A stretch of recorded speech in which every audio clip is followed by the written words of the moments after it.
A paz do Senhor a todos. Estamos retornando para darmos continuidade à leitura da Bíblia em ordem cronológica. Hoje, no 61º dia, lendo esta linda história que Deus escreveu para nós, trago para a leitura os capítulos 21, 22, 23 e 24 do livro de Números. A inspiração do dia: desobediência a caminho de Moabe. No capítulo 21, destaco o versículo 3. Foram destruídos totalmente. Deus, por meio de Israel, destruiu completamente os cananeus do sul. Essa destruição total foi a ação justa de Deus contra aquele povo dedicado irremediavelmente ao pecado, à imoralidade, à violência e à iniquidade. Deus, como Senhor da história, tem o direito de decidir quando destruir os ímpios na realização do seu propósito redentor da raça humana. No Antigo Testamento, Deus constantemente usava Israel para realizar esse propósito. No Novo Concerto, ele já não usa crentes para destruir os ímpios neste sentido.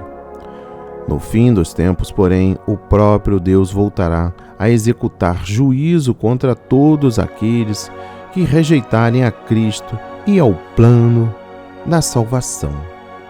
Apocalipse capítulo 6, versículo 19. No versículo 9, serpente de metal. O poder vivificante da serpente de metal prefigura a morte sacrificial de Jesus Cristo, levantado que foi na cruz para dar vida a todos que, para ele, olharem com fé. Sobre este evento, o próprio Jesus disse: "E como Moisés levantou a serpente no deserto, assim importa que o Filho do Homem seja levantado, para que todos aqueles que nele crê não pereça, mas que tenha a vida eterna." João capítulo 3, versículos 14 e 15. Quem hoje em dia quiser ser liberto do pecado e receber a salvação, deve voltar-se de coração na obediência da fé à palavra de Deus em Cristo. No capítulo 22, versículo 5. Balaão. Balaão não era israelita, mas um sacerdote adivinho conhecido entre as nações daquele tempo. Balaque acreditava que esse homem podia lançar maldição sobre o povo. Influído na vontade dos deuses e espíritos mediante os seus conhecimentos ocultos de feitiçaria, de sortilégios e das manipulações misteriosas. Primeiro, Balaão pode anteriormente ter sido um verdadeiro seguidor de Jesus e que depois se afastou da fé, tornou-se feiticeiro. Segundo, como todos os demais falsos profetas, Balaão não tinha zelo genuíno pela honra de Deus, nem pela santidade do seu povo. Vendo ser-lhe impossível amaldiçoar o povo de Deus, Balaão o induziu ao pecado e à imoralidade. Por isso ele foi morto. No versículo 18, Senhor meu Deus. A referência de Balaão ao Senhor meu Deus pode indicar que a sua adoração a muitos deuses incluía o Deus de Israel. A Escritura retrata Balaão como um homem cujo fator motivante era o dinheiro e não a retidão. No versículo 22, a ira de Deus acendeu-se. Deus permitiu que Balaão seguisse o seu caminho, mas ficou irado porque ele continuava interessado na oferta de Balaque. A cegueira espiritual de Balaão foi revelada através do incidente com a jumenta.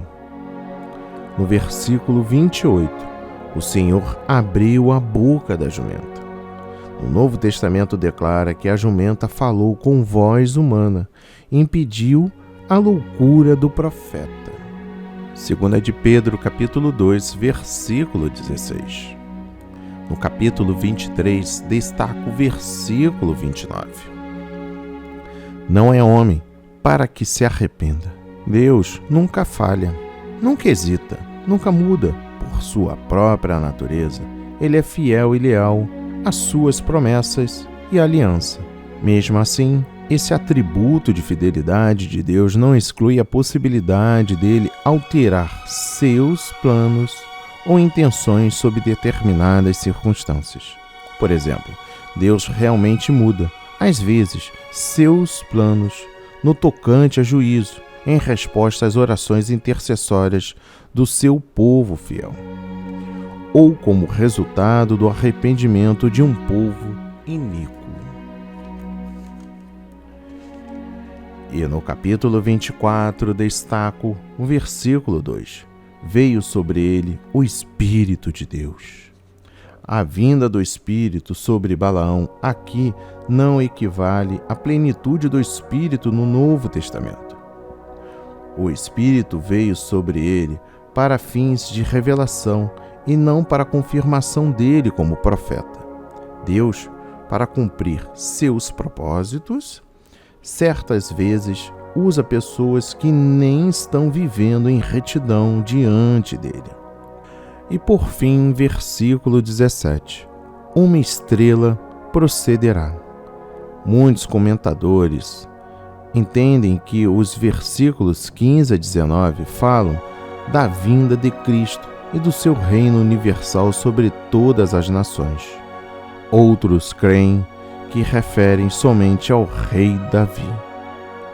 Que a leitura de hoje toque o seu coração, transforme a sua vida para a honra e a glória do Senhor. Não deixe de ler a Bíblia diariamente.